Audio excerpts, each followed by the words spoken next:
Yeah. Hope everybody's paying attention today. We have a guy on the show, and he's going to talk about his book, Guns, Girls, and Greed, and his experience in the military. I want to welcome Morgan Lorette to the show. How you doing, Morgan? Great. Thanks for having me, John. I appreciate it. So diving into Guns, Girls, and Greed, I mean, it's a very interesting title. What are we talking about? So when I got out of the military and I went to go work for Blackwater, I could have definitely stayed in the military and gone back overseas, but Blackwater paid a heck of a lot more. So this was really kind of the topic of all conversations, Blackwater. Even in the military, they always talk about guns, girls, and how much money you were making. So you can't put how much money you're making at the end of the title, or else it wouldn't sound as cool. How does that break down for you? You said you started out in the Air Force, and then you went to Blackwater.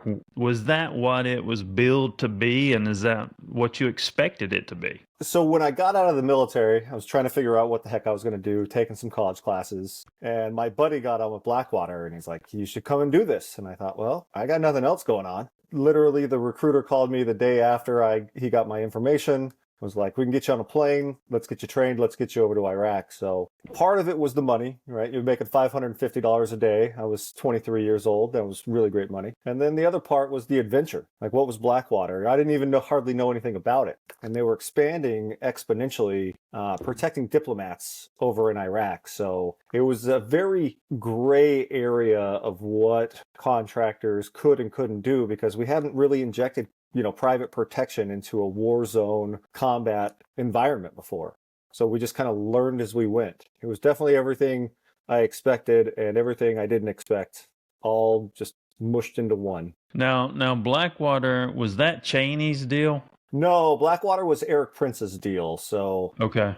When we went into Iraq, we gave the government over to Iraq in 2004, and then it became a diplomatic mission, right? It was no longer a combat mission. So when you get all these diplomats over there, the head diplomat for Iraq, you have all these junior diplomats, and they're going through Baghdad to try to help the new government run it. So air traffic controllers, Ministry of Minerals would be like your oil guys. They all needed to be protected, and there was nobody to protect them. Those government agencies don't have protective units. So it just kind of became a vacuum of how can you get people over to this combat zone to protect these individuals, to get them from point A to point B, and then hire in as many people as you can and get them on the ground. So you needed security within a combat zone. I mean, don't that seem a little, I don't know, it just seems odd to me. It doesn't seem like it gels well. It definitely doesn't. The problem is we didn't want to be seen as occupiers. So when it became a diplomatic mission,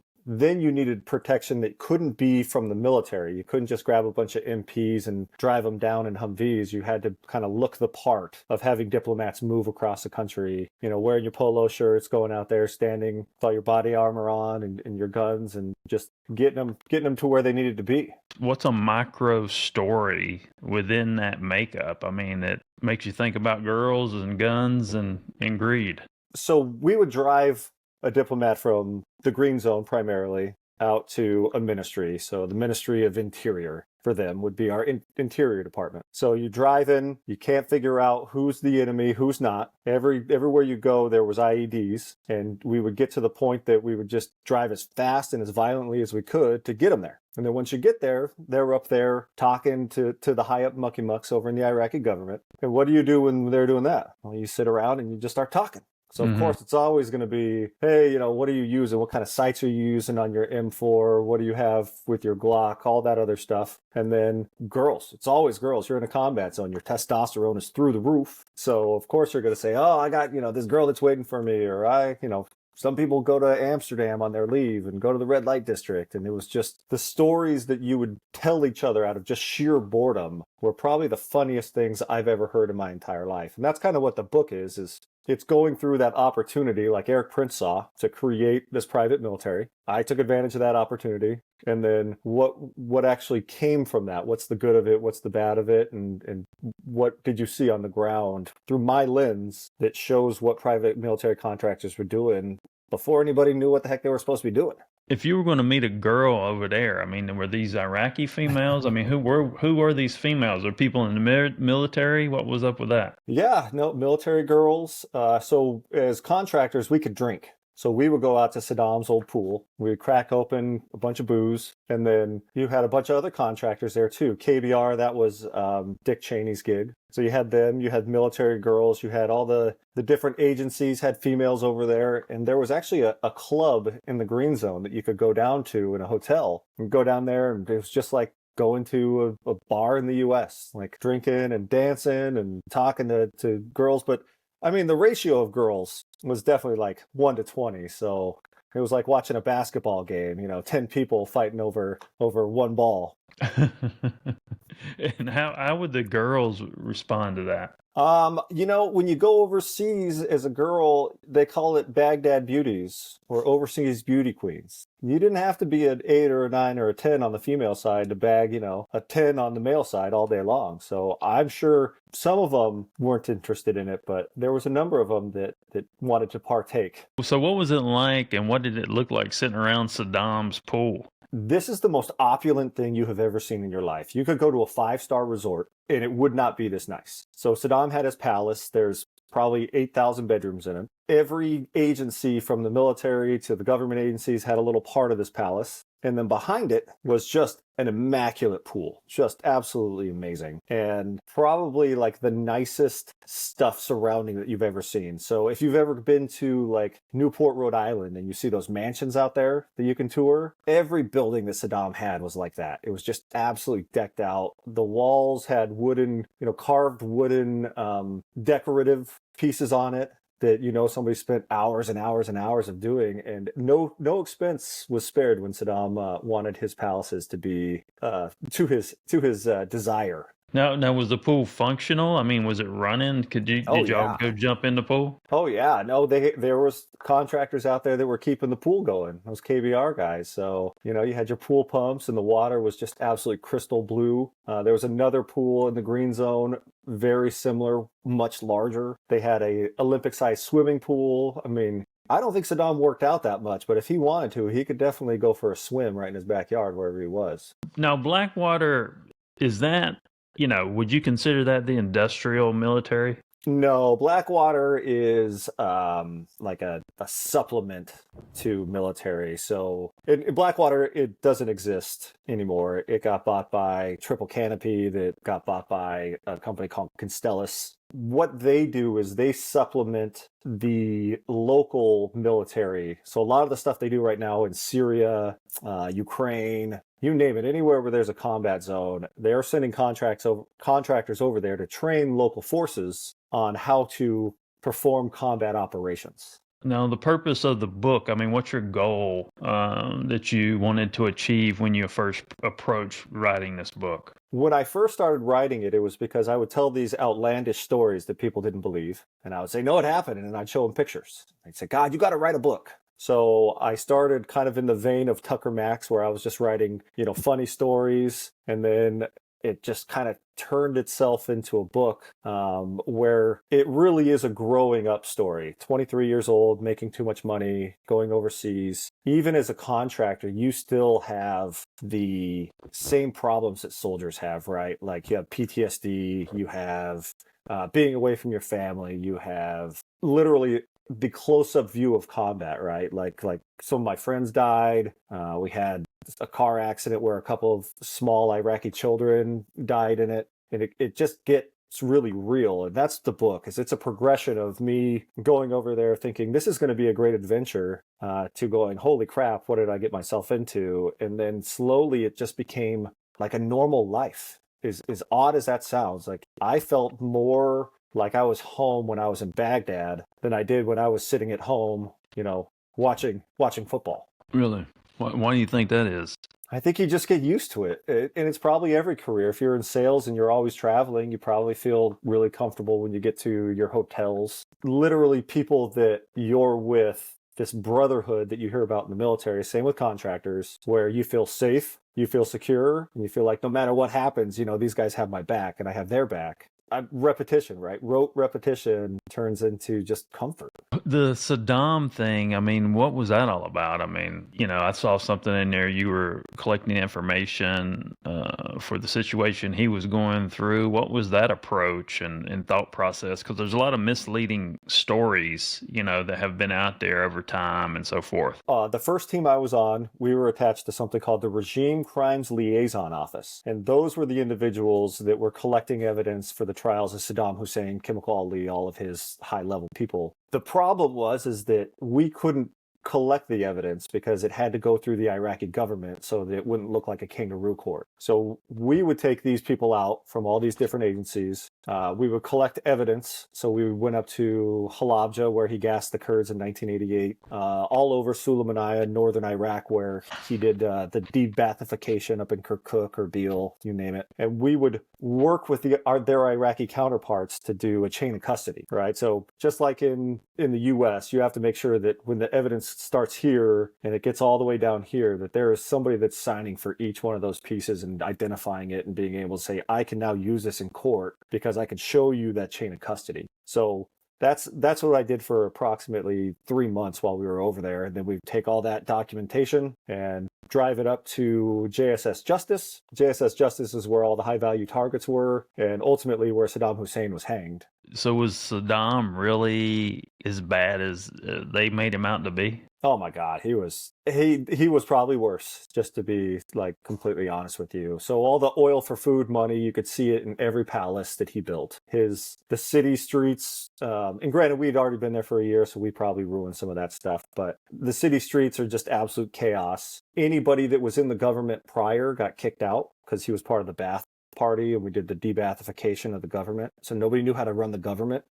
He really kept everybody very close around him, and those that were just normal citizens, it was just him and his family and his close group of friends. And he was ruthless, absolutely ruthless. And what were some of the things that he did that maybe some evidence you collected, you saw that was kind of shocking? Yeah, so after the ground invasion in 1993, Operation Desert Storm, we set up the no-fly zone. The no-fly zone essentially said that he couldn't fly jets in the northern part of Iraq and the southern part of Iraq. So if my face is Iraq, then he couldn't fly here, from my chin down to my forehead up, as big as that is. So what he did is he would send his military up north and down south. He would go to the local compounds, like the police stations for the Kurds, and he would pull all the Kurds out, line them up against the wall, and he would just shoot them. And there's these walls where you could see it was just a firing squad where people would stand, and there was bullets pretty much from head level down to torso level, and he would just absolutely slaughter every military-aged male that he could. So we would go out to these little villages, mud huts. I mean, these are places that history has forgotten, but somehow they had like one light bulb. And the same story everywhere we went. Like every military-aged male after 1993 was rounded up, and they were shot, and they were buried in a grave. So we did we went out to a bunch of mass grave sites, and you could see it in the population of those small little areas. Like you didn't have any males that were my age or older. You had old men and you had relatively young men, and that was it. Everybody else just got slaughtered by that guy. And is this something he did himself, or just something he carried out, or? Yeah, it's something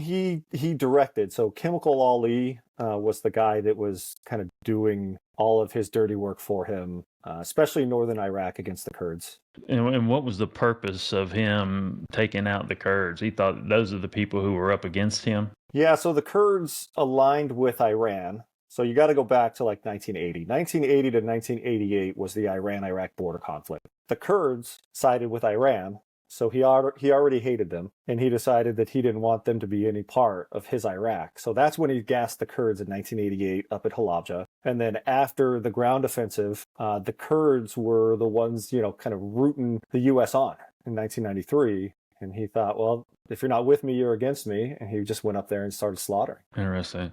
And the Kurds, wasn't most of the Kurds from like Turkish, from Turkey in that area? Yeah, that's another interesting border conflict. But it does butt up to Turkey, and the Kurds are the largest displaced ethnicity in the world. So the Turkish have a lot of Kurds, but now the Turks are fighting the Kurds because they want their own autonomous state too. So the Kurds don't have a whole lot protecting them, except for their own little provincial governments that are based up in Erbil and Sulaymaniyah. And I don't know, I wanted to ask about spirituality. Did you ever feel like, I mean, that part of the world has got some very interesting places, wonders of the world and so forth.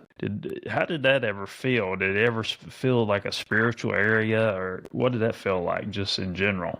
I talk about it in the book. So I grew up, going to church, and you read about Babylon and the gates of Babylon and the hanging gardens of Babylon, and I was able to go see those, and it didn't feel like spiritual in any way because it was decrepit. It was just let go. Nobody cared. There's no like sites. There's no Grand Canyon where they said, hey, we want to keep Babylon and we want to make it pristine so people can walk around. So in northern Iraq is where Shadrach, Meshach, and Abednego were tossed into the furnace. And the furnace is actually there's so much oil that the natural gas seeps out of the ground and you can light it on fire.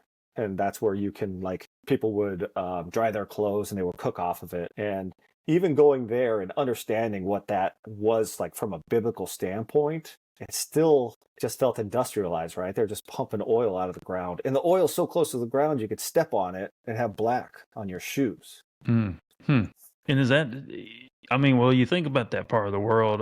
Is that just from, they had, plenty of dinosaurs out there? Where does all the oil come from?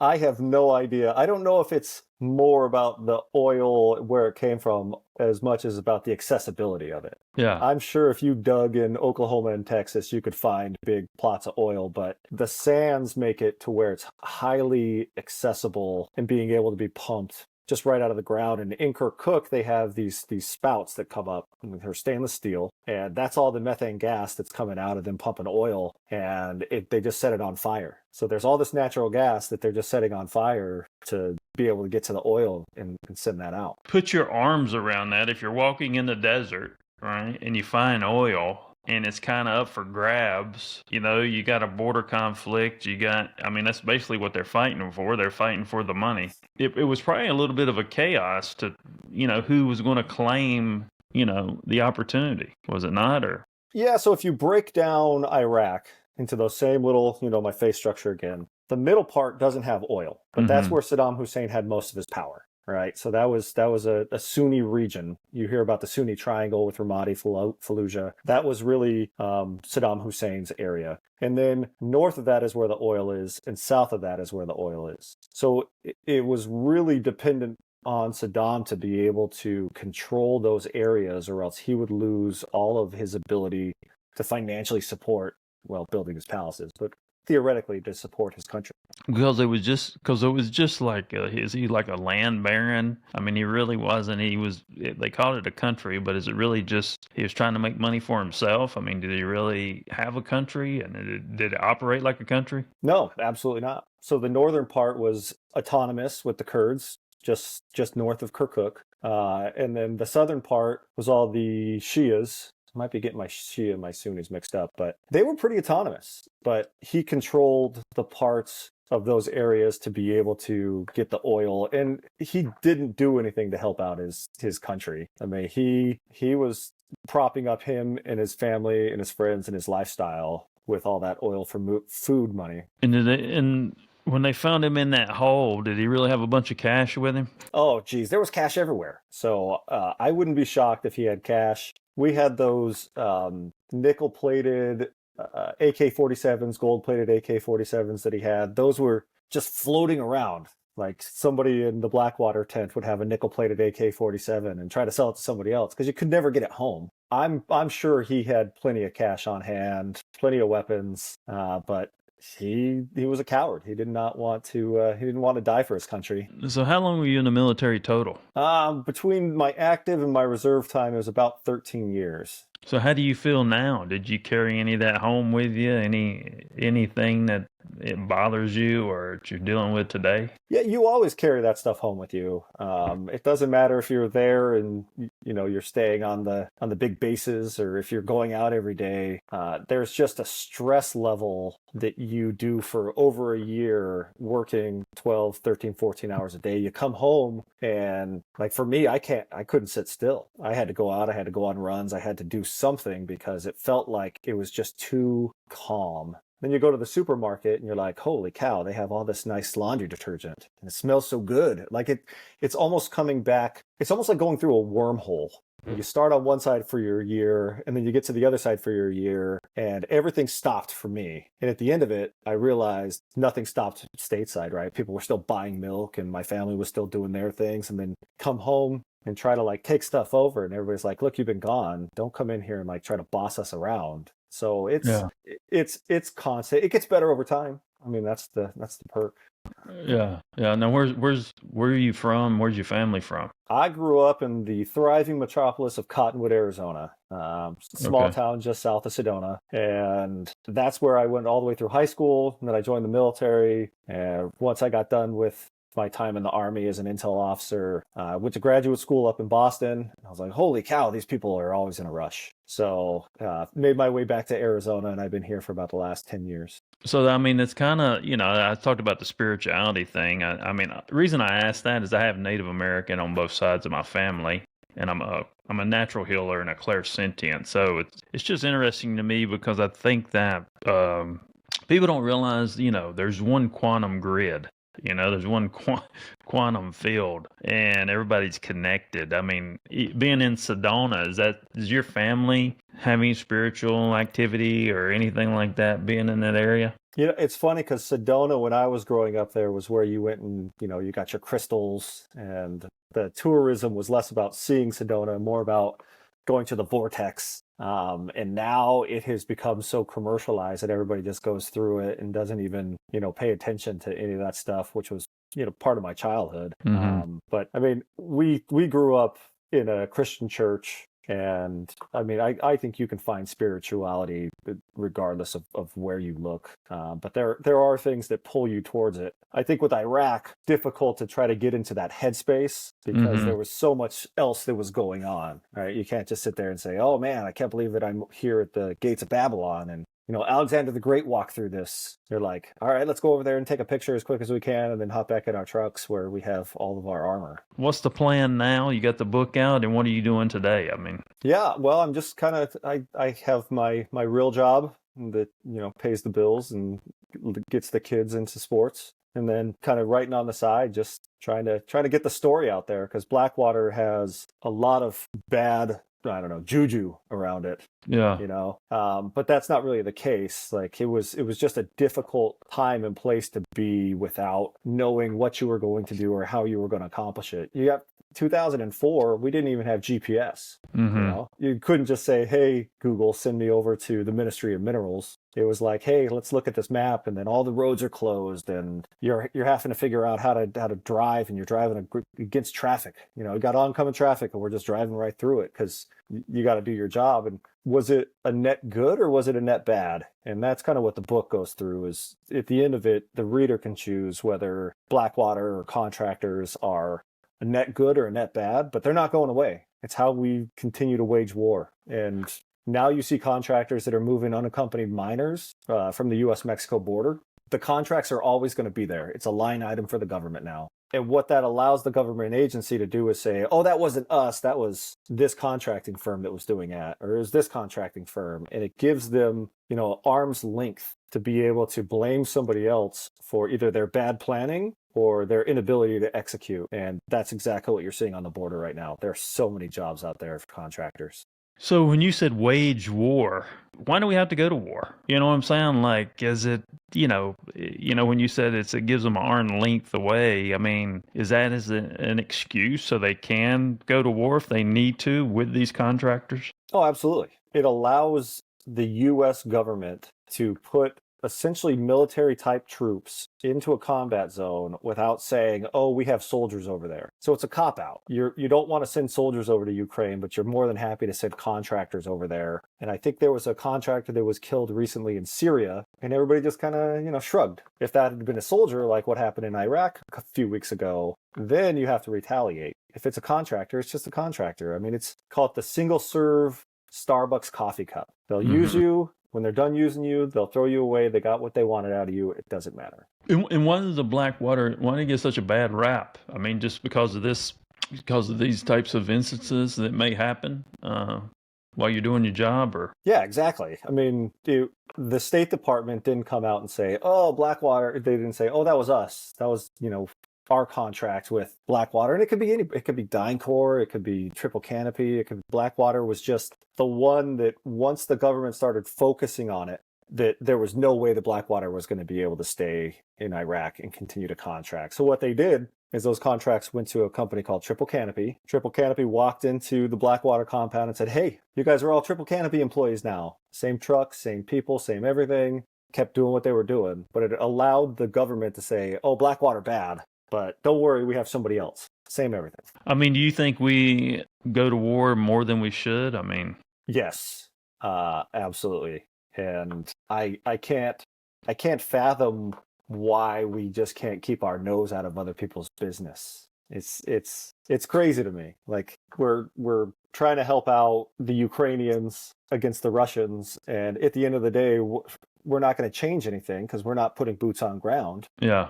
Even when we do put boots on ground, all the way back to Vietnam, we didn't change the outcomes of Vietnam, Afghanistan, Iraq. I mean, there's definitely a military industrial complex that makes money off of this, and I don't know if that is always the leading factor. I think the leading factor is two people that disagree. It's like, I've got two kids. My daughter wants to play with Legos. My son doesn't care about Legos until my daughter plays with the Legos, and then he's got to have those Legos. This is how wars start. Like, it just at a much higher level. Like, two people fighting over some stupid resource, and then at the end of the day, fighting breaks out, and if the U.S. government doesn't have the balls to go in and say, we have to send our troops in here for this, then they just start throwing contractors at the problem. I talked to Lev Parnas, and we were talking about, political sides. So if there's somebody in office over here, they have a lane of contacts. And then if there's somebody else on the other side of the political fence, they have a lane of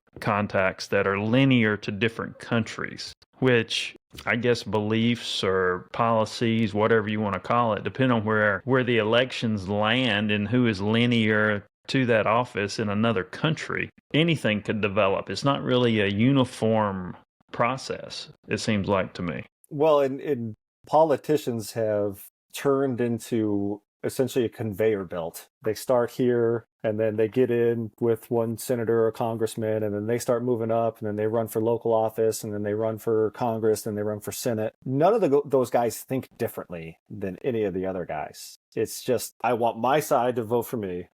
The other side is always going to vote for the other person. And at the end of the day, you're kind of starting to see that shift. So Republicans under George W. Bush, all about war, all about going into Iraq, Afghanistan, you name it. And then once we left those places, now it's the Republican side that is anti-war and the Democrat side that's pushing it, which is very odd, right? Like, go back to the 70s. It was always the liberals that said, find love, not war. And now that paradigm is flipped, because I think you see that everybody that was supporting those wars and sending their kids off to fight them are no longer interested in being a part of it. Like, I'm not telling my kids to join the military, and I'm a third generation military individual myself. I had this thought process, if you follow the money, let's just say if you follow the money here and you look at the NRA, because I can remember when I was a kid, I was born in North Carolina, in the South. And I can remember my grandfather and so forth being a very conservative Democrat, right? And in the Northeast was more Republican, and that's just the way it was. So then you think about the NRA, who figures out they can't sell as many guns in the Northeast, so they start pushing their propaganda where the NRA can sell more guns. So they start pushing that propaganda to the South. And now today, that same conservative Democrat is now a Republican. And in the Northeast, they present that as being a liberal section. And I'm sure there's some manipulation there through the media, but why don't people realize that kind of stuff? I think people are just so focused on day to day, week to week, hour to hour, paycheck to paycheck, that looking at it holistically, like your historical context, is not something people go and research. And heck, you're not even allowed to research anything anymore, else you get in trouble, right? Oh, I was researching COVID. Oh, yeah, you were anti-vax. It's like, no, I just want to know what the heck's going on. Mm-hmm. So people are just listening and regurgitating what their politicians are saying, and then you put yourself into a bubble where all these people feel the same way as you, and that just allows you to say, well, this is the right thing or the wrong thing. But is it really? Like, there's people are acting like there's no gray area. There is no conservative liberals really anymore. Mm-hmm. You just don't see it. Well, I don't really believe in a two-party system. I think, when you start defining human beings by their political party, I think that's a little ridiculous, because, going back to the spirituality thing, there's one quantum field, there's one God, and there's one answer. And I think I'll roll with God, because if you can tell people that, there's nowhere to go. You know what I mean? Because I've gone into this thing about us manipulating everything. Even if you understand creation, because I think we have two thought processes, and I talk about this a lot. You have a discovery mindset and you have a creator's mindset. 99% of the society has a discovery mindset. So when you're trying to discover something, it takes you longer to get the answer. And when you do tell yourself that you discover something, whatever you discover could land on the dark side, could land on the light. You don't know. Because like when you look at stuff like Oppenheimer, Einstein, those guys, propaganda made them supposedly be the smartest people in the world at the time. But I don't think they were that smart, because I don't think God would have created one quantum field, right? And if we understood how that was created, and by each step, and figuring out how to utilize that to an advantage instead of trying to manipulate something that doesn't need to be manipulated. I don't know. I can get very deep on that kind of stuff, but trying to split an atom, I don't think God wants us to split atoms. You know what I mean? I do, and nobody on either side of the war thinks that they're the bad guy. They just never do, right? If somebody came in Arizona and took over Arizona, you can bet your butt that I'm going to be the guy that's going to be the insurgent, right? Nobody wants to try to take the time to look at that other side, the dark or the light. They always just want to say, "Oh, I'm in the light," even if they're not. Guns, Girls, and Greed. Where do we find Guns, Girls, and Greed? It's out right now on Amazon, so pop over there and order it up. And it's a heck of a read. I give it a face punch guarantee. If you hate it, you can punch me in the face. I think that's about as good a guarantee as you can get. I see the swords on there. What was the purpose of the cross swords? What would that symbolize? So the cross swords was where Saddam Hussein, you probably saw him standing up with a shotgun, shooting it in the air. That was his parade field. And these hands were actually his hands that they turned into this big brass statue. So anybody that spent some time in Baghdad, went to go see the Cross Swords Monument, probably drove through it. It's just kind of an homage to those who had spent some time overseas and would kind of understand it. Awesome. Well, Morgan, I appreciate you coming on the show. And if you guys want to hear more about Saddam Hussein and what Blackwater was all about, I think this is the book to read. This has been Morgan Lorette, and I am John Edmonds Cosma, the CEO of Bang Productions. Thank you.